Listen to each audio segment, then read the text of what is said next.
الله أكبر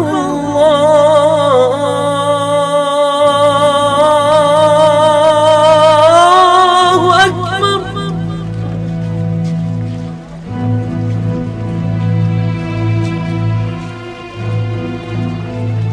الله أكبر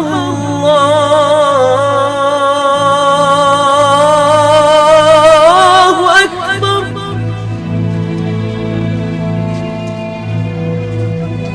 أشهد أن لا إله إلا الله.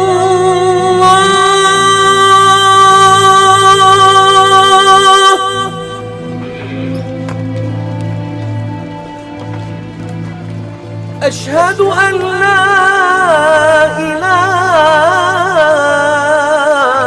إلا الله.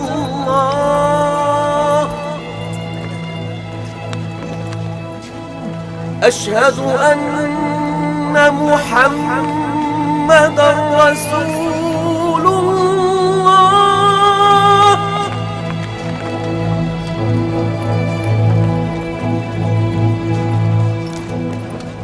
أشهد أن محمدًا رسول الله.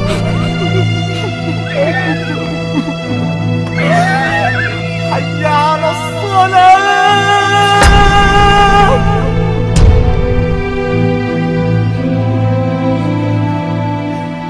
حي على الصلاة.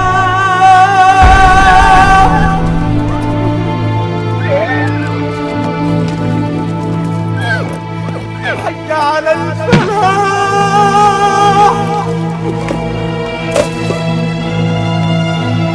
حي على الفلاح.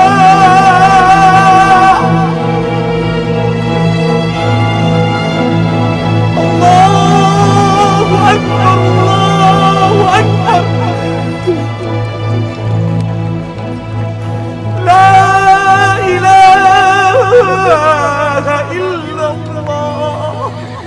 من كان يعبد محمدا فإن محمدا قد مات، ومن يعبد الله فإن الله حي لا يموت.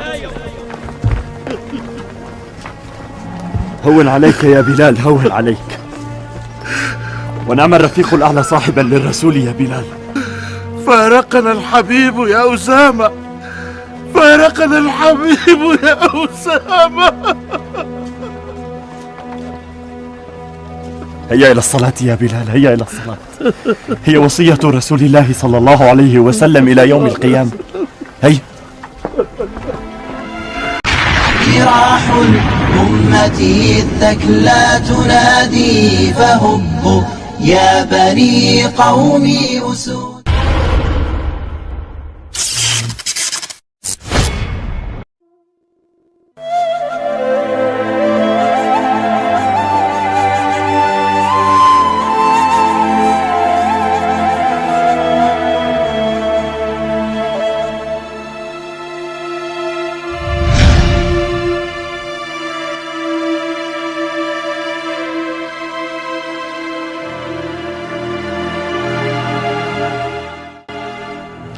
Assalamualaikum warahmatullahi wabarakatuh. 5 hari menjelang wafat, Rasulullah Muhammad SAW berkhutbah menerangkan keutamaan Abu Bakar As-Siddiq dibandingkan seluruh sahabat lainnya. Ditambah lagi ilustrasi Nabi di hadapan seluruh sahabat agar Abu Bakar ditunjuk menjadi imam kaum muslimin dalam sholat. Dalam kitab Al-Bidayah wal Nihayah, Ibnu Katsir menjelaskan bahwa khutbah Nabi ini merupakan pengganti dari keinginan beliau untuk menulis wasiat siapa yang menjadi penggantinya. Dalam khutbah ini, Rasulullah mandi sebelumnya, kemudian keluar untuk sholat bersama kaum muslimin dan kemudian menyampaikan khutbahnya. Hal yang pertama diucapkan Rasulullah setelah memuji Allah Subhanahu wa Ta'ala adalah perihal orang-orang yang terbunuh di perang Uhud Maka beliau pun berdoa dan memohon ampunan untuk mereka. Kemudian beliau berkata, "Wahai kaum muhajirin, sesungguhnya jumlah kalian semakin banyak, sementara Ansor tetap sebagaimana adanya. Sesungguhnya mereka adalah ibarat rumah tempat kembaliku. Oleh karena itu, hormatilah orang-orang yang mulia di antara mereka, dan maafkanlah orang-orang yang berbuat kesalahan dari mereka."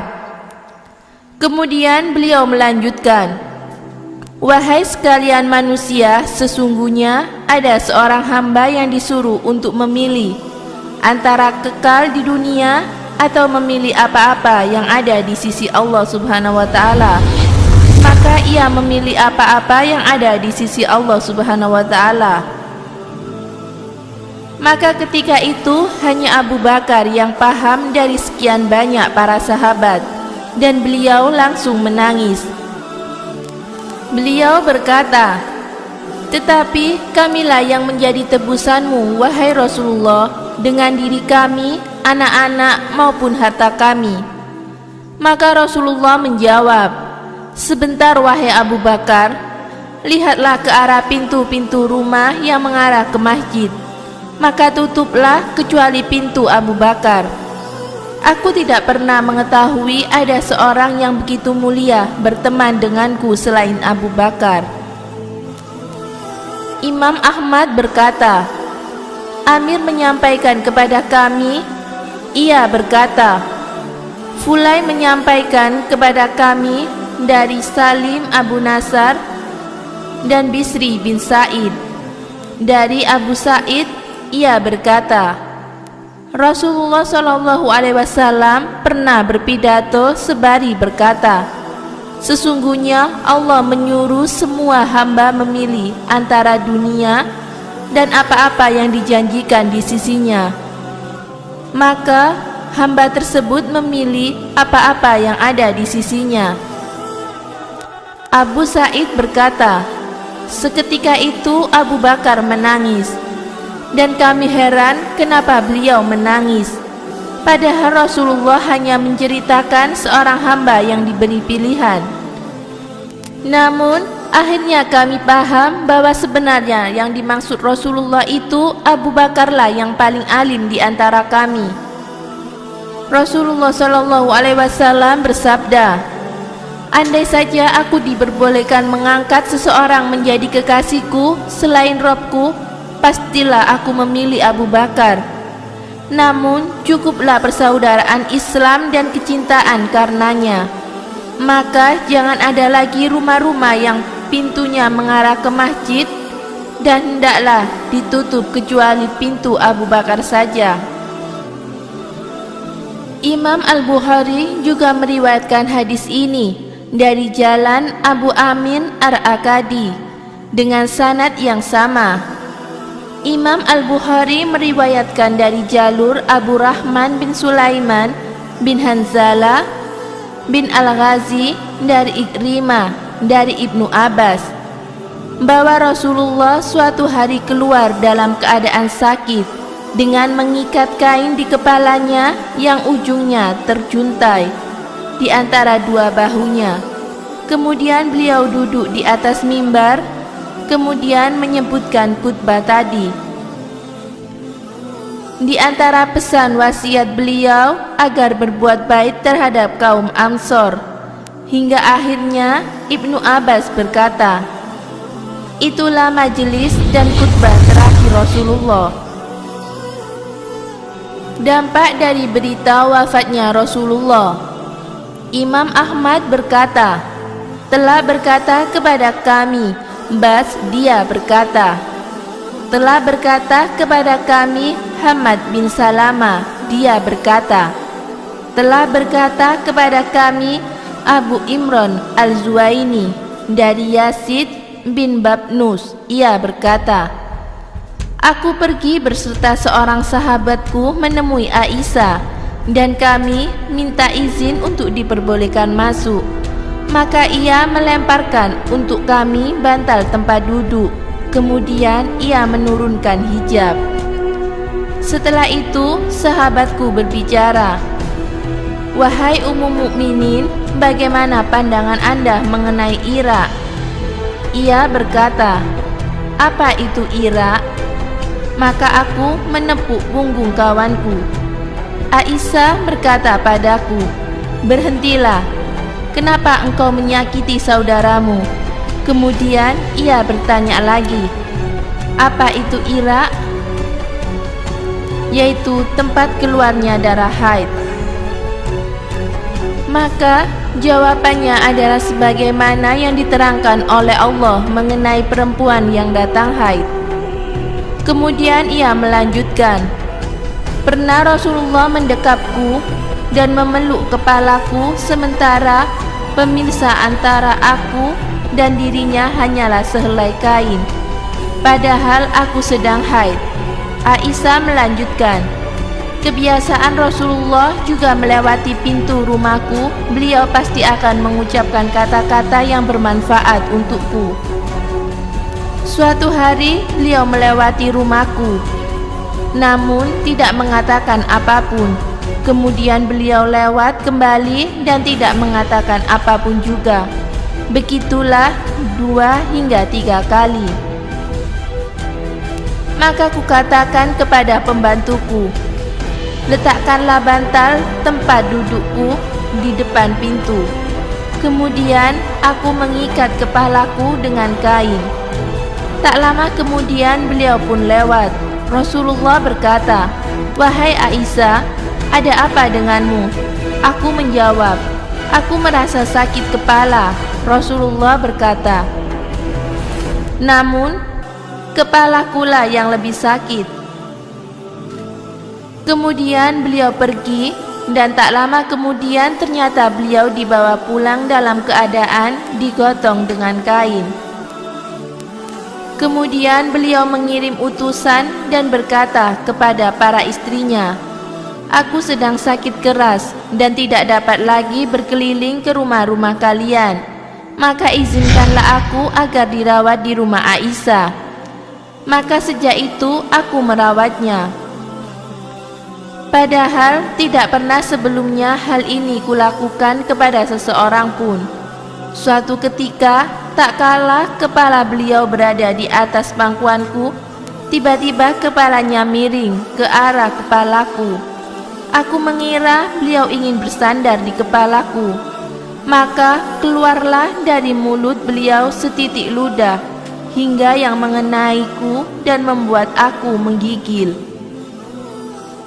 Maka aku yakin bahwa beliau pasti dalam keadaan pingsan. Maka kututupi beliau dengan kain. Tak lama kemudian datanglah Umar bin Khattab dan Al-Mughirah bin Syu'bah. Keduanya meminta izin untuk dapat masuk, dan aku mengizinkan keduanya setelah hijab kuturunkan. Seketika Umar memandang Rasulullah dan berkata, "Alangkah beratnya pingsan yang diderita Rasulullah." Kemudian ia berdiri. Tak kala keduanya mendekati Rasulullah, Al-Mughirah berkata, "Wahai Umar, sesungguhnya Rasulullah telah wafat. Sebab Rasulullah tidak akan mati hingga Allah membinasakan habis seluruh orang-orang munafik." Dalam riwayat itu Aisyah melanjutkan, "Setelah itu datang Abu Bakar dan mengangkat hijab sambil memandang ke arah Rasulullah dan berkata, 'Inna lillahi wa inna ilaihi raji'un.' Sesungguhnya Rasulullah telah wafat." Kemudian mendekati kepala Rasulullah dan mendekat ke arah mulut, lalu mencium keningnya. Kemudian ia berkata, "Aduhai Nabi."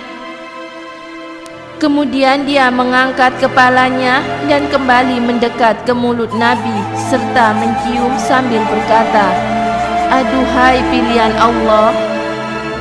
Kemudian ia kembali mengangkat kepalanya dan mendekat ke arah mulut serta mencium keningnya sambil berkata, "Aduhai kekasih Allah, Rasulullah telah wafat." Lantas ia keluar menuju masjid. Sementara Umar sedang berpidato dan berbicara di hadapan manusia serabi berkata, "Sesungguhnya Rasulullah tidak mati hingga Allah membinasakan orang-orang munafik." Kemudian Abu Bakar angkat bicara sambil memuji Allah dan membuka pembicaraan dengan membacakan ayat, "Sesungguhnya kamu akan mati dan sesungguhnya mereka akan mati pula." Az-Zumar ayat 30 hingga selesai. Kemudian membacakan ayat lainnya. Muhammad itu tidak lain hanyalah seorang rasul. Sungguh telah berlalu sebelumnya beberapa orang rasul. Apakah jika dia wafat atau dibunuh, kamu berbalik ke belakang atau murtad? Barang siapa yang berbalik ke belakang, maka ia tidak dapat mendatangkan mudarat kepada Allah sedikit pun, dan Allah akan memberi balasan kepada orang-orang yang bersyukur. Surat Ali Imran ayat 144. Setelah itu ia berkata, barang siapa yang menyembah Allah, maka Allah hidup dan tidak akan mati. Dan barang siapa yang menyembah Muhammad, ketahuilah sesungguhnya Muhammad telah wafat. Spontan Umar berkata, apakah yang engkau bacakan tadi terdapat dalam kitabullah? Aku tidak pernah merasa bahwa ayat itu termaktub dalam kitabullah. Umar melanjutkan, wahai saudara-saudara sekalian, inilah Abu Bakar, dan dialah yang paling kita tuakan dari seluruh kaum muslimin. Maka baiatlah dia. Maka manusia pun membaiatnya.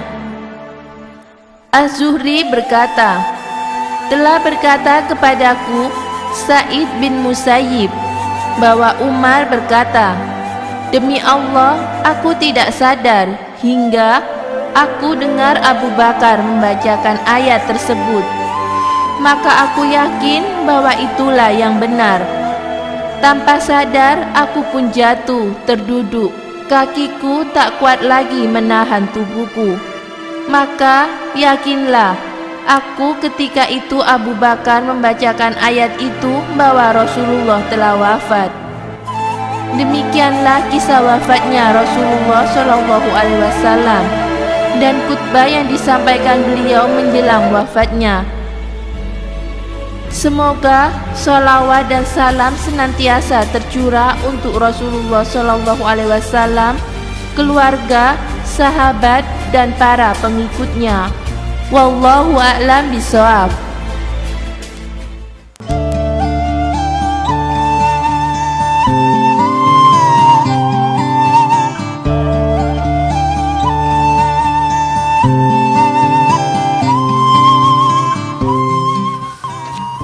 Assalamualaikum warahmatullahi wabarakatuh. Rasulullah Muhammad SAW wafat pada tanggal 12 Rabiul Awal tahun 11 Hijriah.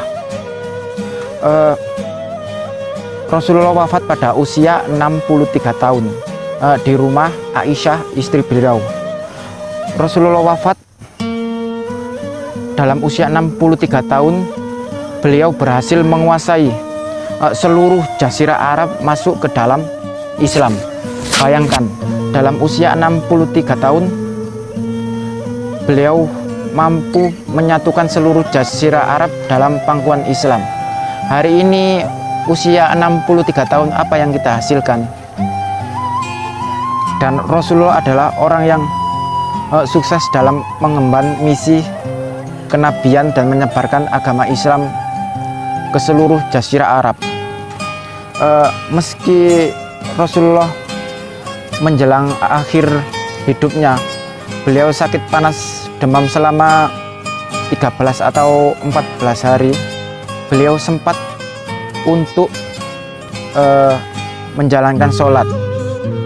Dalam satu riwayat disebutkan setelah sadar dari pingsan Rasulullah, sholat dipandu dengan Ali bin Abi Thalib dan Abbas bin Abdul Muthalib mengemani sholat subuh. Walau badan beliau belum fit. Demikian itulah, semoga memberi manfaat. Wassalamualaikum warahmatullahi wabarakatuh.